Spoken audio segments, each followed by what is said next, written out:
बच्चों, आज हम नया चैप्टर पढ़ेंगे। Chapter 7, cubes and cube roots. देखिए, क्यूब की यहाँ पे आपको एक आकृति दे रखी है। यह क्यूब का शेप है। जनरली हम देखते हैं ऐसा शेप जो सामने से दिखने में स्क्वायर जैसा होता है, जिसकी लंबाई चौड़ाई बराबर होती है। लेकिन यदि हम उसको 3 सतहों से देखें तो लंबाई, चौड़ाई और ऊंचाई तीनों बराबर होती हैं। उसके कुल 6 सतह होती है और हर सतह का क्षेत्रफल बराबर होता है। इस शेप को हम क्यूब कहते हैं। और ये सामान्यतः आपने देखा होगा कि लूडो या सांप सीढ़ी का खेल हम खेलते हैं तो उसकी जो गोट होती है, पासा जिसको हम डालते हैं, वो इस शेप में होता है। इसको भी हम क्यूब कहते हैं। इस क्यूब का यदि हमको आयतन निकालना हो तो क्यूब के आयतन के लिए हमको इसकी 3 लंबाइयाँ चाहिए। और वो 3 लंबाइयाँ ऐसी होगी, इसको हम चौड़ाई कहें, इसको हम ऊंचाई कहें, और एक सतह जो हमको पीछे दिख नहीं रही है, जो लगभग हमको यहाँ मिलेगी। तो इन 3 लंबाइयों का जब हम गुणा करते हैं तो वो गुणा 3 बार हो जाता है और हमको एक क्यूब का आयतन मिलता है। और एक हमारे पास फॉर्मूला भी है, वॉल्यूम ऑफ क्यूब इक्वल होता है ए क्यूब, जहाँ पे ए जो है उसकी एक साइड जो होती है, साइड इसको बोलते हैं एज। ये जो किनार होती है इसको बोलते हैं एज। एक एज की लंबाई होती है। क्यूब में सारी एज की लंबाइयाँ बराबर होती है। ठीक है, देखिए ये यहाँ पे इन्होंने आपको दिखा रखा है। और ऐसे हम जब संख्याओं में क्यूब की बात करते हैं तो अभी हमने जब स्क्वायर सीखा था तो एक संख्या में उसी संख्या का गुणा करने पर, मल्टीप्लिकेशन पे, हमको जो हल मिलता है उसे हम स्क्वायर कहते हैं। एक बार गुणा किया हमने, अब उसी संख्या का उसी संख्या में 2 बार गुणा करें। जैसे हमने मान लो संख्या ली है 2, तो 2 का 2 में एक बार गुणा किया तो हमको मिलेगा 4, जो कि स्क्वायर होगा। इस 4 में 2 से एक बार और गुणा करें, मतलब संख्या 3 बार होगी और गुणा 2 बार होगा, तब हमको जो हल मिलेगा उसे हम क्यूब कहेंगे। तो ये तो हमारे पास क्यूब हो गया। अब देखिए यहाँ पे नीचे आपको जो संख्याएं दे रखी है 1, 8, 27, तो ये संख्याएं क्या है? क्यूब है। ये लिस्ट है 1 से लेकर 10 तक की संख्याओं की। 1 का 1 में एक बार मल्टीप्लिकेशन करते हैं तो हमको 1 मिलता है, 2 बार करेंगे तो भी 1 मिलेगा, 3 बार करेंगे तो भी 1 मिलेगा। तो 1 का स्क्वायर भी 1 होता है, 1 का क्यूब भी 1 होता है। अगला नंबर हम लेते हैं यदि 2, तो 2 का 2 में 2 बार मल्टीप्लिकेशन, उसको हम लिखेंगे 2 की पावर 3 और हल करने पे आएगा 8। नंबर 3 लें तो 3 का 3 में 2 बार गुणा करेंगे, लिखेंगे हम उसको 3 की पावर 3 और हल करने पे आएगा 27। इसी तरह से 4 का होता है 64। अब आपको 5 से लेकर 10 तक की संख्याओं के लिए यहाँ पे जगह दे रखी है। आपको ये मल्टीप्लाई करके और लिखना है और इसको याद करना है।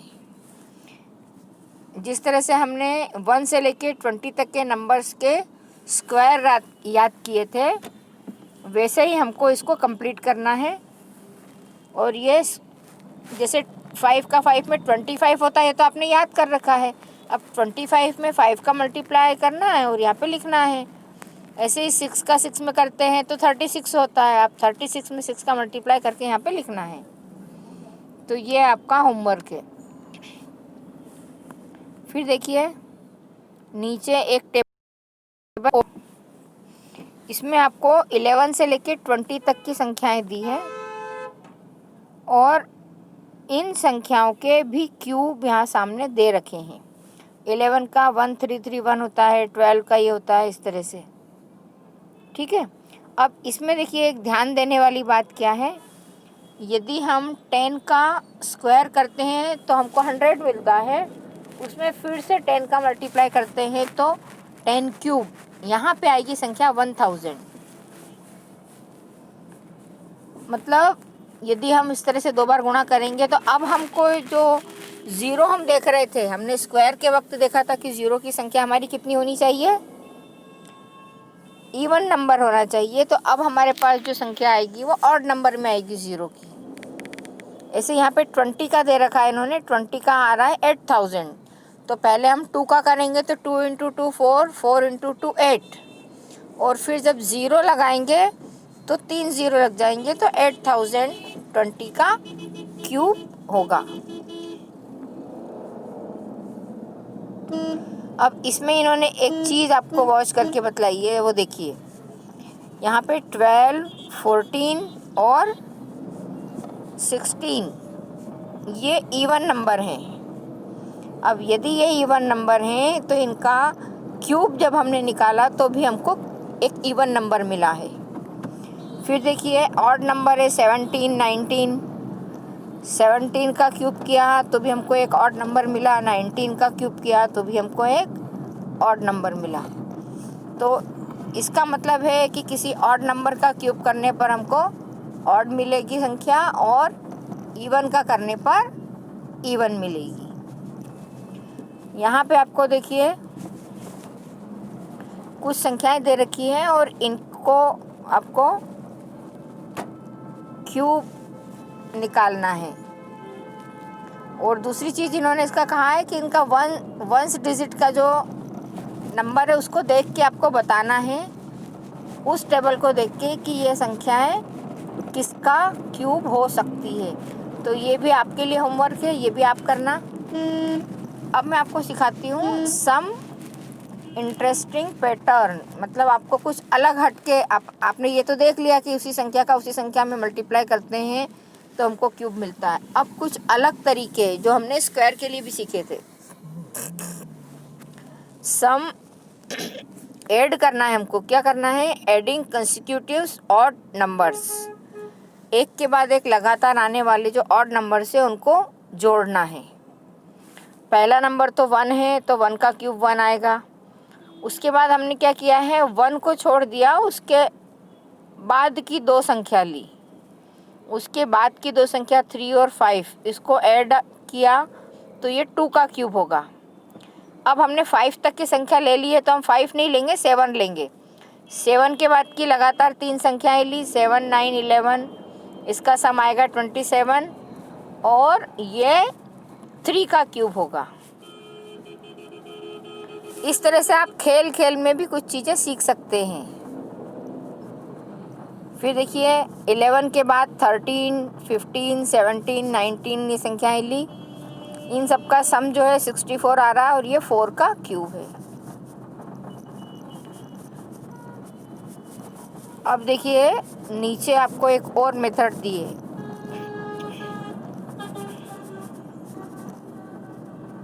6 का क्यूब,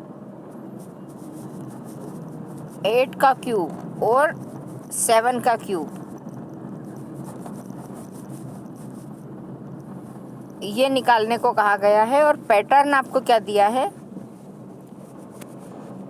पैटर्न आपको दिया है 2 क्यूब माइनस 1 क्यूब,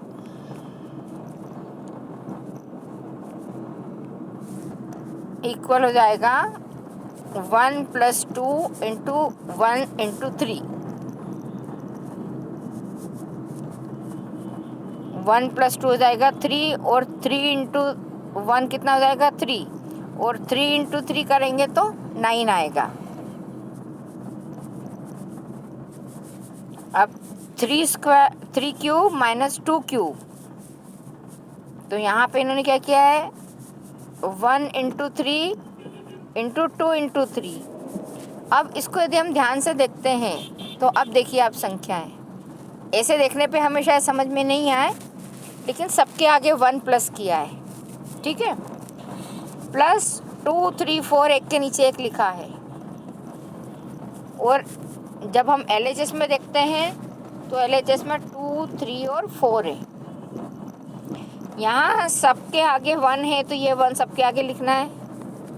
ये 2 3 4 यहाँ से ले लिया हमने 2 3 4, और यहाँ पे जो 2 3 4 लिया है उससे एक कम संख्या 1 2 3 से मल्टीप्लाई किया, और फिर सब में 3 से मल्टीप्लाई किया। इस तरह से एक सीक्वेंस बना ली है। तो आपको 2 क्यूब माइनस 1 क्यूब मिला। 2 क्यूब मतलब 8 माइनस 1, तो आपको जो संख्या मिलेगी वो 7 होगी। 3 क्यूब माइनस 2 क्यूब, तो 3 का क्यूब कितना होता है? 3 का क्यूब होता है 1, और 27 में से 2 क्यूब मतलब 8 माइनस किया तो आपको संख्या मिलेगी 9। इस तरह से ये कुछ ट्रिक्स से सवाल करना है। फिर एक और दे रखा है cubes and their prime factor. आपके लिए यही विधि महत्वपूर्ण है और सीखने की है। प्राइम नंबर की डेफिनेशन आपको मैंने बताई थी। प्राइम नंबर क्या होते हैं एक बार फिर से देख लेते हैं। वह छोटी से छोटी संख्या जिसको उसके खुद के अलावा किसी और संख्या से भाग नहीं दिया जा सके प्राइम नंबर कहलाता है। जैसे 2 3 5 7 11 13 17, तो आपको छोटी से छोटी संख्या से भाग देना है। भाग देने का तरीका ये रहेगा जिस तरह से हम ये यहाँ पे देते हैं। जैसे संख्या दे रखी है 216, तो हमने 216 को, यदि इवन नंबर है तो आप 2 से ही डिवाइड करते रहो। सबसे पहले हमको यही करना है प्राइम फैक्टर के लिए कि यदि हमारे पास इवन नंबर है तो 2 से डिवाइड करते रहेंगे। जैसे ये किया अपन ने यहाँ पे, तो सबसे पहले ये इवन नंबर था तो हमने 2 से डिवाइड किया, फिर इवन था फिर 2 से किया, फिर 2 से किया। अब हमको जब ऑड नंबर मिल गया तो हम देखेंगे यदि यहाँ पे लास्ट में 5 है, कहाँ पे? इस संख्या के यूनिट प्लेस पे यदि 5 है तो आप 5 से डिवाइड करोगे, और यदि 5 नहीं है तो आप देखोगे कि क्या 3 से डिवाइड हो जाएगी। यदि 3 से डिवाइड होती है तो 3 से करोगे, 3 से नहीं होती है तो फिर 7 से करोगे, 7 से नहीं होती है तो फिर आप अगली संख्या 11 लोगे। इस तरह से आपको डिवाइड करते जाना है। तो ये 216 को डिवाइड जब किया तो इसके फैक्टर देखो क्या बने हैं, 2 इंटू 2 इंटू 2, 3 इंटू 3 इंटू 3। 2 के भी 3, 2 भी आपको जो है 3 बार मिला है और 3 भी 3 बार मिला है, तो इसको हमने शॉर्ट में लिख दिया 2 की पावर 3 इंटू 3 की पावर 3, या फिर इसको हम लिख सकते हैं 2 इंटू 3 की पावर 3। अब 2 इंटू 3 है, इसको हम मल्टीप्लाई करके 6 लिख सकते हैं, तो 6 की power 3 which is a perfect cube. अब परफेक्ट डेफिनेशन क्या है? जैसे हमने परफेक्ट स्क्वायर देखा था कि जब हम किसी के प्राइम फैक्टर बनाते हैं तो प्राइम फैक्टर बनाने पर 2-2 अंकों के पेयर बनते जाते हैं, और जितनी भी संख्याएं हैं सब 2-2 के पेयर में हैं, तो वो संख्या क्या होती है? Perfect square. और यहाँ पे हम जब क्यूब की बात करें तो हम 3-3 अंकों के पेयर बनाते हैं, और जितने भी हमने फैक्टर बनाए हैं सबके पेयर बन जाते हैं, कोई भी संख्या बाकी नहीं रहती है, तो हम कहेंगे कि ये संख्या भी परफेक्ट क्यूब है। अब देखिए यहाँ पे इन्होंने एक जो फार्मूला यूज़ किया है, ये फार्मूला आप पिछली क्लास में पढ़ चुके हो। यदि भूल गए हो तो यहाँ पे फिर से लिखा है, एक संख्या उसकी पावर m, दूसरी संख्या उसकी पावर m, दोनों की संख्या की पावर यदि एक जैसी हो और उनके बीच में गुणा का चिन्ह हो तो उसको हम a इंटू बी और उसकी पावर m इस फॉर्म में लिख सकते हैं।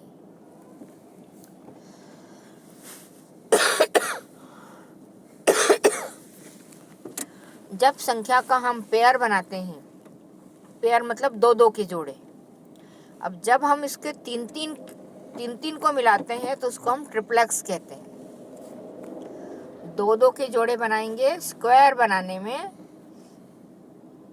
और तीन तीन के जोड़े बनाएंगे हम क्यूब में। तो क्यूब में हम जिस तरह से तीन, उनको बताने के लिए कि ये तीन संख्या हमने एक साथ ली है, उसके नीचे हम अंडरलाइन कर देते हैं और उसको हम ट्रिप्लेक्स कहते हैं।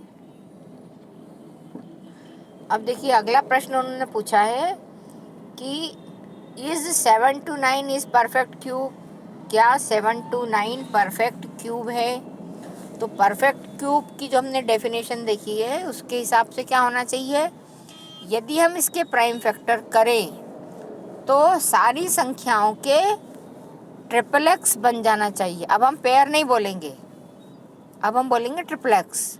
तो सारी संख्याओं के ट्रिपलेक्स बन जाना चाहिए, मतलब तीन तीन संख्याएं हमको एक जैसी मिलना चाहिए, तो हम कहेंगे कि ये परफेक्ट क्यूब है। नहीं तो कहेंगे कि ये परफेक्ट क्यूब नहीं है। अब देखिए हमने क्या किया, 7 to 9 के फैक्टर किए, इसके फैक्टर किए, तो इसके डिवाइड करने पर 3 into 3 into 3, फिर 3 into 3 into 3, कुल मिला के हमको 6 बार 3 मिला है और पूरा डिवाइड हो गया है। लास्ट में कुछ भी नहीं बचता है, कोई संख्या नहीं बच रही है। हमने इसके ट्रिप्लेक्स बनाए तो तीन संख्या एक साथ लिखी, फिर तीन संख्या एक साथ लिखी, कोई भी संख्या बाकी नहीं है। इसका मतलब है कि 7 to 9 परफेक्ट क्यूब है। अब उन्होंने कहा है कि यदि हम आपको दे दे संख्या 500, तो क्या 500 भी परफेक्ट क्यूब है? तो हम क्या करेंगे, संख्या देखकर भी बता सकते हैं कि परफेक्ट क्यूब है या नहीं है। एक तरीका तो है कि हम उसका प्राइम फैक्टर बनाएं, प्राइम फैक्टर बना के देखें कि क्या इसके पेयर बन रहे हैं। और दूसरी चीज़ मैंने आपको बताई थी कि कुछ संख्याएं और उनके यूनिट प्लेस पे जो संख्याएं हैं उनको देख के भी हम बता सकते हैं कि परफेक्ट क्यूब है या नहीं है। तो इसमें देखिए मैंने आपको बताया था कि यदि 10 संख्या लेते हैं हम, यूनिट प्लेस पे 0 वाली सबसे छोटी संख्या है 10। यदि हम 10 का क्यूब बनाते हैं तो हमको 3 0 मिलते हैं, उसका क्यूब बनता है 1000, तो हमको 3 0 मिलते हैं। तो यदि हमारे पास में परफेक्ट क्यूब की संख्या चाहिए तो लास्ट में ज़रूरी है। अब 3 0 नहीं है, यहाँ पे 2 ही 0 हैं, तो हम देख के ही संख्या बोल सकते हैं कि 500 परफेक्ट क्यूब नहीं है। अब देखिए इन्होंने आपको क्या किया है, प्राइम फैक्टर से बताया है। प्राइम फैक्टर किए तो 2 into 2 और 5 into 5 into 5, मतलब 5 का पेयर तो बन गया है और 2 का पेयर नहीं बना है। 2 हमारे पास 2 है, एक संख्या और चाहिए हमको। यदि हम 500 में 2 से मल्टीप्लाई करते तो ये 1000 हो जाता, मतलब ये संख्या जो है इसमें एक 2 कम है, इसलिए 500 परफेक्ट क्यूब नहीं है। अब यहाँ पे इन्होंने आपको कुछ संख्याएं दी है और आपको बताना है कौन सी संख्या परफेक्ट क्यूब है और कौन सी नहीं है। तो अब देखिए आप संख्या में देख के ही बता सकते हो कि 400 परफेक्ट क्यूब नहीं है। फिर नंबर 3 पे है 8000, तो 8000 में कितनी 0 है, 3, मतलब ये परफेक्ट क्यूब हो सकती है। और फिर आप 8 को देखो तो 8 जो है 2 का क्यूब है, मतलब 8000 परफेक्ट क्यूब है। इस तरह से आपको बताना है।